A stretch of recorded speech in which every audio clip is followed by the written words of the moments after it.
मुद्दे की बात कर रहे हैं वो तो अभी झारखंड में 2 साल से आंदोलन कर रहे हैं टाइगर जयराम महतो के नेतृत्व में भी इन सब मुद्दों पे बात किया जाता है। उन लोग को समर्थन देना चाहिए कि आप निर्दलीय चुनाव लड़ रहे हैं। कम्युनिकेशन नहीं हो पाया, ठीक ना।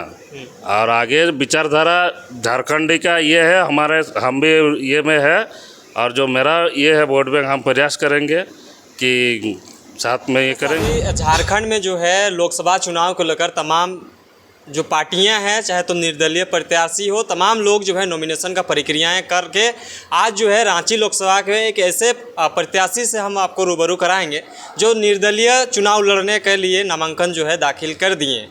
सारी चीज़ों को रखेंगे कि आखिर निर्दलीय चुनाव लड़ने के पीछे इनका क्या रीज़न है, क्या फैक्टर काम करेगा कि किस तरह से तमाम इतने बड़े बड़े पार्टियों के बीच जो है ये निर्दलीय चुनाव लड़ने को लेकर नामांकन कर दिए हैं। तो उसको समझने का कोशिश करते हैं आखिर क्या ऐसा पीड़न रहा होगा जिस वजह से इन्होंने जो है निर्दलीय रूप से है चुनाव लड़ने की बात कर रहे हैं।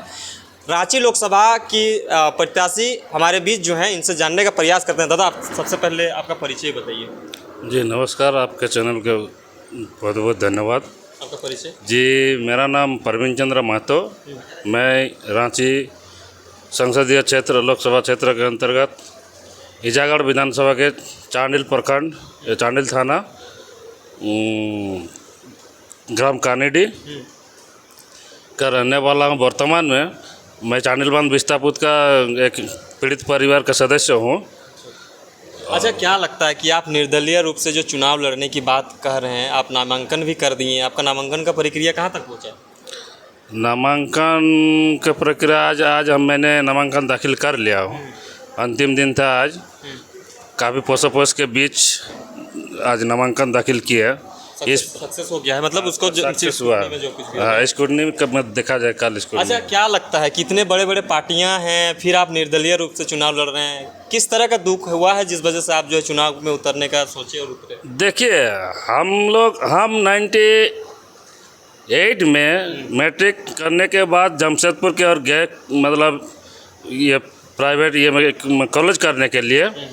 उसी दरमियान ITI करने के लिए हम गए। तत्कालीन मतलब पूर्व सांसद हमारे जो हुआ करते जमशेदपुर के दिवंगत सांसद सुनील महतो जी, उनके घर गए। वहाँ से एक इंस्टीट्यूट था इंडियन इंस्टीट्यूट बोल के, वहाँ हमको एडमिशन के लिए हम वहाँ कुछ ये करने गए थे। तो उस दरमियान वहीं से हमको एक ये मिला सेवा का ये करने के लिए, और मेरा ज़मीन को एक आदमी ये किया था, उस विषय पर भी हम उनके पास गए थे। तो उनके माध्यम से उन्होंने मुझे चांडिल क्षेत्र में ला, मेरा ज़मीन चांडिल क्षेत्र में था, तो वहाँ उनके माध्यम से उन्होंने हमको लाया और मेरा ज़मीन को अतिक्रमण मुक्त कराया। मेरा ज़मीन एक शर्मा जी बोल के थे, उन्होंने मेरा ज़मीन को अवैध रूप से कब्जा करके रखा था। तो उस दरमियान उनके साथ हम लगातार 3 महीना तक हर सप्ताह, मतलब 2 दिन 3 दिन बाद उनके साथ, उनका एक जिप्सी कार था, उसके साथ हम लोग आना जाना करते। ईचागढ़ प्रखंड अंदर कुकड़ू हाट में, कुकड़ू हाट उन्होंने उस दिन उस समय में विषम परिस्थिति में उन लोग राजनीति किए। इस टाइम तो इस तरह का आपका ये नहीं था, मोबाइल का ये व्यवस्था नहीं था, कुछ नहीं था। उस परिस्थिति में टेलीफोन बहुत कम लोगों के पास था, कम्युनिकेशन का मतलब कोई ये ना। उस परिस्थिति में तो हमने देखा कि इस परिस्थिति में, उसके बाद कॉलेज लाइफ में जमशेदपुर में भी हमारे आपका जो सब्जी मंडी है, वहाँ कुछ झमेला हो जाता। हमारे पटमदा के लोग आते थे सब्जी लेके, तो वहाँ बैठने उठने नहीं दिया जाता था। तो उधर हम दुलाल भूँया जी पूर्व मंत्री, वहाँ के स्थानीय विधायक हुआ करते थे जुगसालय के, उनके वहाँ ये से मतलब हम लोग को भेजा जाता था कि जाइए क्या हो रहा देखो, तुम लोग अभी नौजवान हैं। तो वहाँ भी हम लोग मंडी, मतलब वहाँ से आप शुरू किए हैं। लेकिन किन किन मुद्दों के साथ आप लड़िएगा, क्योंकि तमाम जो पार्टियां होंगे उनके पास बड़े बड़े सेंट्रल के मुद्दे होंगे। आप किन मुद्दों को देख रहे हैं? आप ईचागढ़ से बिलोंग करते हैं। ईचागढ़ में विस्थापन का मुद्दा बहुत बड़ा मुद्दा माना जाता है। जब भी कोई वोट आता है तो विस्थापन की मुद्दा को हमेशा ही रखा जाता है। आप भी एक विस्थापित ही होंगे। जी, मैं विस्थापित ग्राम लावा निमडी प्रखंड से बिलोंग करता हूँ, इसी संसदीय क्षेत्र से। किन मुद्दों के साथ आप चुनाव? और अभी जो विस्थापितों का 40 साल जो मामला लंबित है, आज भी कोई ऐसे परिवार के सदस्य, जेन्युइन परिवार के सदस्य, उनको अभी तक मुआवजा नहीं मिला है।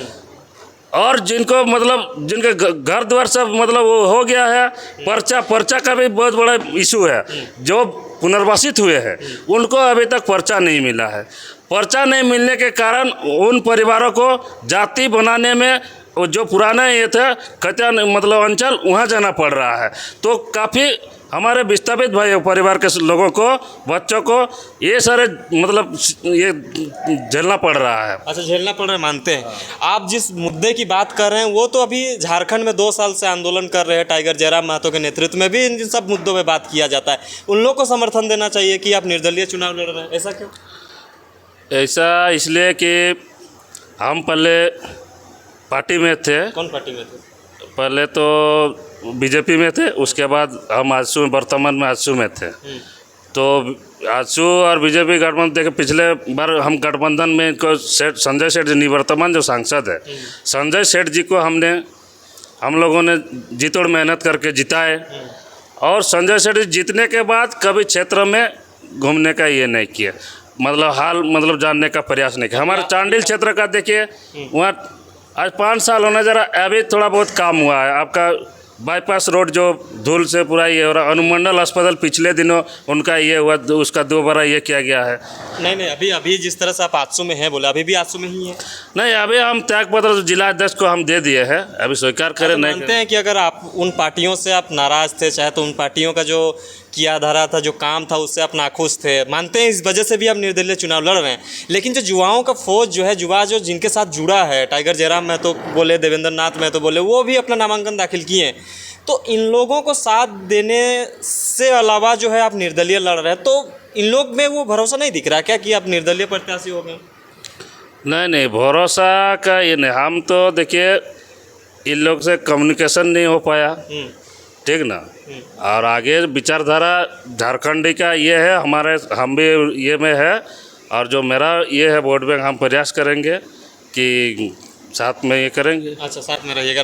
तो क्या लगता है कि बीजेपी, कांग्रेस हो, चाहे तो फिर देवेंद्र नाथ महतो जैसे JBKS की तरफ से, तो इन लोग जो मुद्दों के साथ उतर रहे हैं, क्या आपका भी मुद्दा वही रहेगा कि कुछ अलग रहेगा?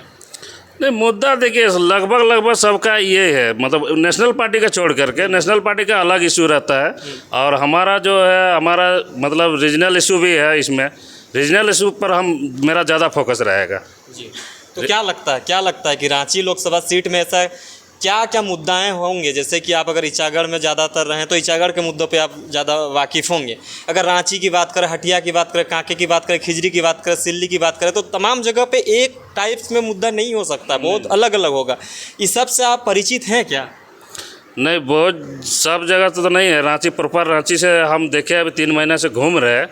प्रॉपर रांची में देख रहे हैं कि आपका रोड ड्रेनेज सिस्टम का बहुत ये है, और स्वास्थ्य का बहुत ये है। स्वास्थ्य सिस्टम में रिम्स हमारे यहाँ बहुत बड़ा ये है। तो रिम्स में भी देख रहे हैं उतना बढ़िया हम लोग का उधर के आदमी आते, मतलब ये पेशेंट आते हैं तो वो सुनते हैं कि स्वास्थ्य व्यवस्था में सुधार करिए। स्वास्थ्य एकदम स्वास्थ्य में सेंट्रल से हमको पैकेज लेना पड़ेगा, तो हम पैकेज ये करेंगे। ये एक विषय पर हम अगर आप बन जाते हैं सांसद, मान लिया कि बन जाते हैं, आपका अगर जन समर्थक मिला, समर्थक आपके साथ रहे, बन जाते हैं, सबसे पहले क्या काम करिएगा? सबसे पहले हमको तो देखिए, मेरा जो चांडिल बांध विस्थापित का समस्या है, लंबित पिछले 40 साल का जो समस्या है, जो जिनको मुआवजा नहीं मिला है, पहले उनका काम करेगा। जो पर्चा हम लोगों को अभी जो नहीं मिला है, अभी पर्चा में सारा जाति उति उल्लेख है, पर्चा दिलाने का काम करेंगे। प्राथमिकता में रहेगा कार्ड, पर्चा, जमीन का पर्चा जो होता है, कार्ड मिल गया है, विकास पुस्तिका बना हुआ है। जमीन जिस जमीन में रहते हैं उसका पर्चा वो ये करते हैं, LRDC लोग करते हैं। और अच्छा बताइए, बीजेपी, कांग्रेस हो, इतने बड़े बड़े पार्टियों को आप लोग टक्कर कैसे दीजिएगा? बहुत सारा लोकसभा चुनाव लड़ रहे हैं तो बहुत सारा फाइनेंशियल इशू भी होता है। आप अगर राजनीतिक दल में कहीं जुड़े होते तो कहीं से आपका फंडिंग हो भी सकता था। कहाँ से इतना मैनेज करिएगा? इतना 6 विधानसभा कैसे टिकाइएगा? देखिए, इसमें मेरा विचारधारा ही मेरा ये है, विचारधारा ही काम है। विचारधारा हम लेके पब्लिक के बीच में जाएंगे। तमाम रांची लोकसभा वासी को क्या संदेश रहेगा आपकी तरफ से, क्योंकि आप एक प्रत्याशी हैं? वोट आएंगे तो वोट के टाइम जब आप लोग का प्रचार प्रसार करने की बात आएगी तब भी आप ग्राउंड पे होंगे। क्या संदेश रहेगा तमाम रांची लोकसभा वासी के लिए? रांची लोकसभा वासियों के लिए यही संदेश होगा कि आप हमें सपोर्ट कीजिए, और आपका जो ये स्वास्थ्य का समस्या है, बिजली का समस्या है, अभी जैसे कटौती हो रहा, ये सारे शिक्षा, स्वास्थ्य, बिजली, पानी, अभी पानी का भी देखिए, पानी निरंतर सप्लाई नहीं दे पा रहे हैं, पानी का भी बहुत किल्लत हो रहा पूरा, ये सब का भी व्यवस्था कर।